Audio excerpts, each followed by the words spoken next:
मृत्युंजय महाप्रभु धवलेश्वराय नमो नमः।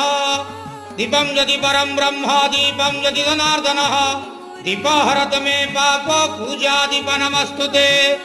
बाबा धवलेश्वर महाप्रभु संसार सुखी रखंदु। आज शुभ मंगलवार समस्त श्रद्धालु भक्त मानकर मंगल करंदु। समस्त श्रद्धालु भक्त मानक आश्रीपद करंदु। मनस्कामना पूर्ण करंदु। कर्म क्षेत्र नदी करंदु। ग्रहरिष्ट मान खंडन करंदु। जगतर मंगल करंदु। विश्वर कल्याण करंदु। आपणकर नाम प्रकाश करंदु। समस्त गुआवसा भक्त मानकर मनस्कामना पूर्ण करंदु। हे बाबा धवलेश्वराय नमो नमः। संसार सुखी रखंदु आनंद गवार हरि बोलो। आज शुभ मंगलवार समस्त श्रद्धालु भक्त मानकर मंगल करंदु आनंद गवार हरि बोलो। महाप्रभु धवलेश्वराय नमो नमः।